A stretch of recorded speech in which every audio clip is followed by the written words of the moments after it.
ये दुनिया की वो जंग है अमेरिका को, जो अपने $100 बिलियन तो उसके गए और अब उसके अलावा उसकी इज्जत गई और साथ ही साथ जो है उसका पैसा भी गया। ये वो जंग है जिसके अंदर इनसे ये पूछा जाएगा कि कहाँ गए, तो जवाब होगा कहीं नहीं।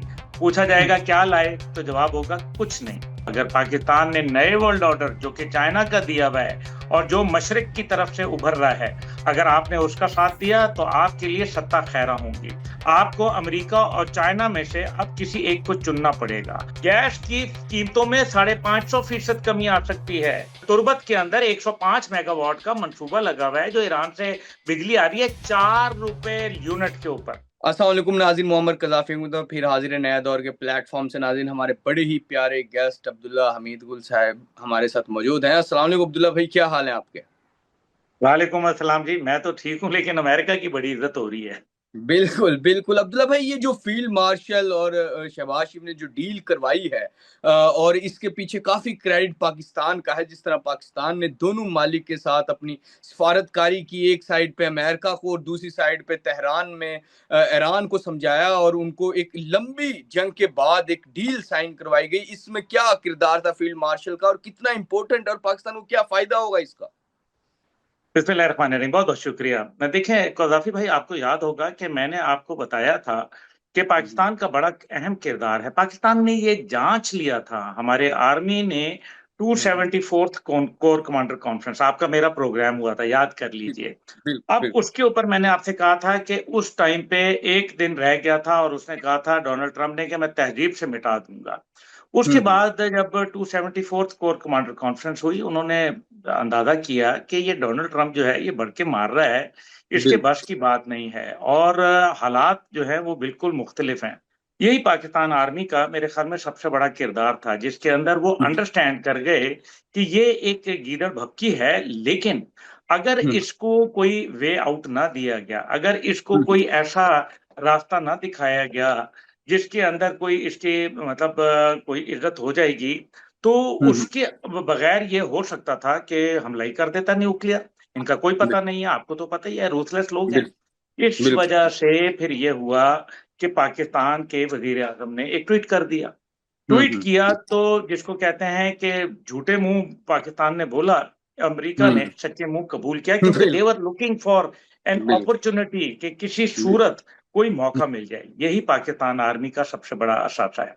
फिर उसके बाद मेरा ख़्याल है कि वक़्त गुज़रता रहा, पाकिस्तान अपना किरदार अदा करता रहा और पाकिस्तान ने सबसे बढ़कर अमेरिका को असेसमेंट्स दी कि ईरान के पास एक बहुत बड़ा मिसाइलों का ज़ख़ीरा है, उनके पास हुँ, विल टू रेज़िस्ट है और वो झुकने वाले नहीं हैं और अगर आपने उनको ज़्यादा दीवार से लगाया, तो वो मुमकिन तौर पर न्यूक्लियर बना लेंगे।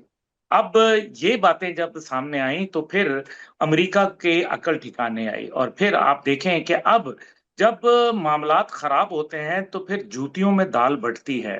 जिस तरीके से अब अमेरिका और नाजायज़ रियासत के दरमियान खुल के बातचीत हो रही है। जेडी वेंस ने जिस तरीके से उसको उधेड़ा है और जिस तरीके से उसको बताया है नाजायज़ रियासत के वज़ीर-ए-आज़म को, तो आप हुँ, देख लें कि फिर क्या हो रहा है।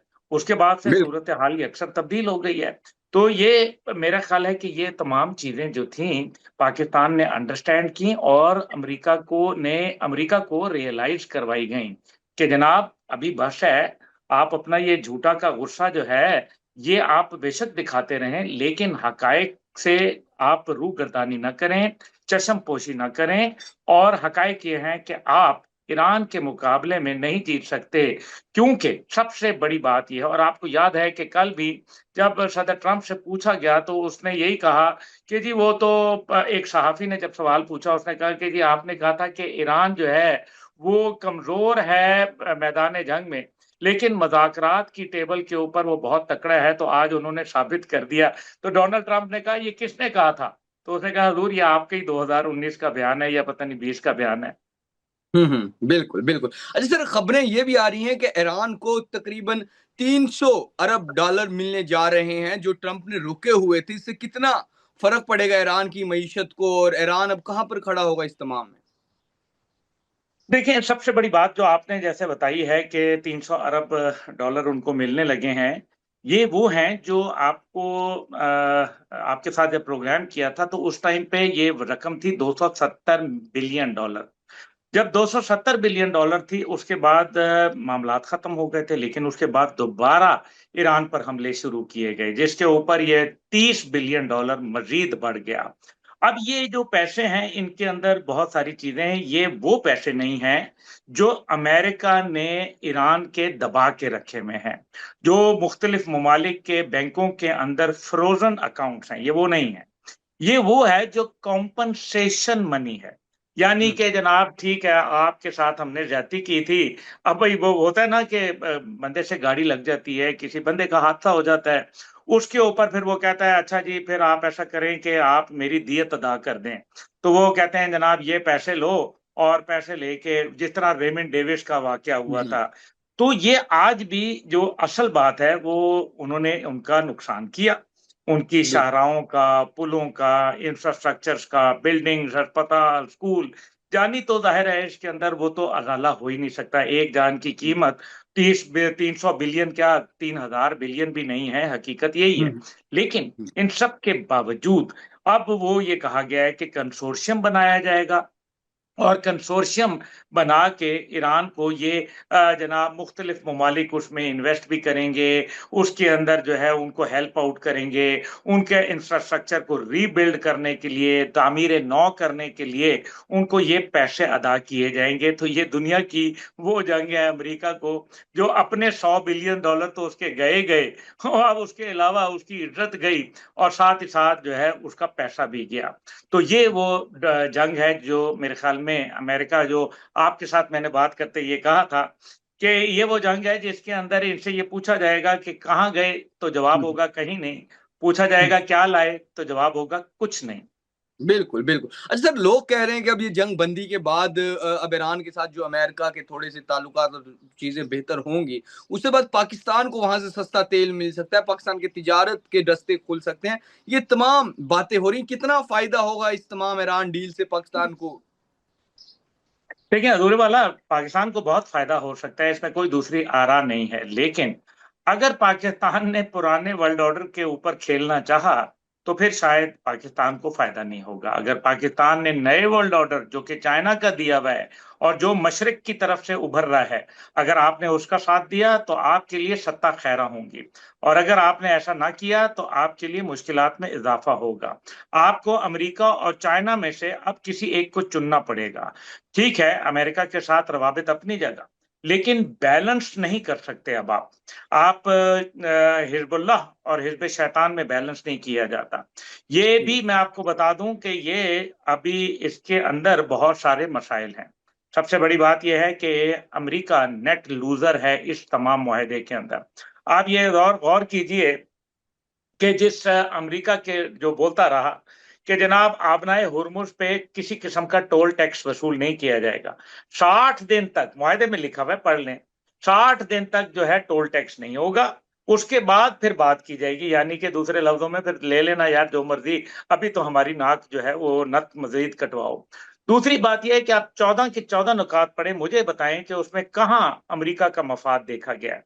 उन्होंने मिसाइल प्रोग्राम पे इनकार कर दिया। डोनाल्ड ट्रंप ने परसों रात टीवी को ये इंटरव्यू दिया कि अगर इसराइल के पास हो सकते हैं, दीगर ममालिक के पास मिसाइल हो सकते हैं, तो ईरान के क्यों नहीं हो सकते। यानी कि अब वो ईरान के तर्जुमान बन चुके हैं माशाल्लाह। और मैंने आपसे ये भी कहा था कि अमेरिका का ये आदत है कि किसी को अगर आप शिकस्त नहीं दे सकते तो फिर आप उसके साथ हाथ मिला लिया करते हैं। तो बिल्कुल। आप मुस्तकबिल में देखेंगे कि क्या जिस होगा। तरह हाउएवर बिल्कुल, जिस तरह चाइना के साथ अब जिस तरह डोनाल्ड ट्रंप आए, मुलाकात हुई, वो तमाम चीज़ें हमने देखी। अच्छा सर, सुपर अगर पावर मान लिया उसको। बिल्कुल, बिल्कुल। अच्छा सर, अगर पेट्रोल पाकिस्तान की दोबारा से तिजारत और जिस तरह पाइपलाइन, गैस पाइपलाइन और इस तरह के मुआहिदे पाकिस्तान के ईरान के साथ होते हैं, तो क्या आप क्या समझते हैं कि ₹100 तक आ जाएगा पेट्रोल पाकिस्तान में, या सिर्फ ये बातें ही हैं?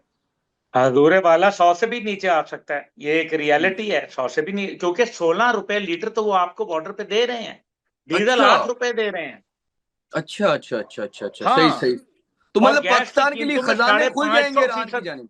गैस की कीमतों में 550% कमी आ सकती है। जो वो वहां अच्छा। गैस लाइन पे पहुंचाई भी है उन्होंने। आपने मुआहदे की खिलाफ वर्जी की है, आपके ऊपर अभी तकरीबन 18 से 22 बिलियन डॉलर की पेनल्टी लगी हुई है हजूरे वाला। अच्छा अच्छा, सही, बिल्कुल और बिल्कुल साथ ही बिल्कुल। साथ आपको बिजली वो दे रहे हैं। तुर्बत के अंदर 105 मेगावाट का मंसूबा लगा हुआ है, जो ईरान से बिजली आ रही है 4 रुपए यूनिट के ऊपर। बिल्कुल। अच्छा सर, इस मुआहिदे को जो अभी किया है, जिसमें फील्ड मार्शल पेश रहे हैं, उसमें कहा जा रहा है कि ये बाकायदा एक शिकस्त है भारत के लिए और इसराइल के लिए। देखिए, भारत और इजराइल के लिए तो कुछ भी नहीं है मेरे ख्याल में, इस सारे में मां सवाए जिल्लत रुसवाई। लेकिन अब ये देखना यह है कि इस सारे के अंदर हो क्या रहा है। क्या ये एक वक्ती तौर पर है या इजराइल से दूरियां, क्योंकि अमेरिका की एक नजरियाती लगाव है एक नाजायज रियासत के साथ। अब ये जो नजरियाती लगाव है ये एक दिन में खत्म नहीं हुआ करता। आपका क्या ख्याल है, जो तमाम अमरीकी सदूर आए उन्होंने जो किया वो अब डोनाल्ड ट्रंप साहब उससे हट के कर लेंगे? नहीं, ज्यादा देर नहीं कर पाएंगे। आप देख लें, ईरान पे हमला किया ना, फिर उसका बिल्कुल नतीजा क्या निकला? फायदा नहीं हुआ।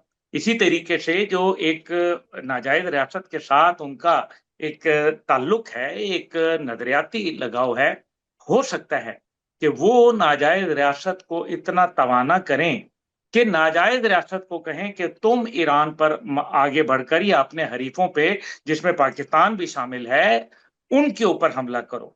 और हम जो है अपने बेसिस से हमला नहीं करेंगे, क्योंकि हमारे बेसिस से हमला करने का मतलब सीधा सीधा यह है कि हमारे ऊपर फिर मिसाइल आएंगे, उन ममालिक के ऊपर आएंगे, और फिर उनकी तेल की पैदावार, उनकी मईशत, उनकी टूरिज्म, उनकी एयरलाइन, हर चीज जो है उसका बेड़ा गर्क हो जाएगा। तो ये वो सारी बातें हैं जिनके ऊपर गौर करना है। बिल्कुल बिल्कुल। अच्छा सर, इस तमाम में हमने देखा कि इंटरनेशनल कम्युनिटी और बहुत सारे लोग फील्ड मार्शल के किरदार को बड़ा लेकर कह रहे हैं कि उन्होंने बड़ा अच्छा काम करा। आप क्या कहेंगे इस हवाले से? देखिए, मैं समझता हूँ कि ये बहुत अहम किरदार है, और इससे मुझे, मैं और आप तारीफ करें तो उसका कोई फर्क नहीं पड़ता। दुनिया तारीफ कर हम्म, रही है, मेरे ख्याल है वो एक हकीकत है, रियलिटी है, इसमें कोई दूसरी राय नहीं है। लेकिन अमेरिका आपको धोखा देगा, याद रखिएगा मेरी बात। और हम्म। अमेरिका ने धोखा देना शुरू कर दिया है। उसकी सबसे कैसे? बड़ी मिसाल बीएलए और मजीद ब्रिगेड को अमेरिका ने दहशतगर्द करार दिया।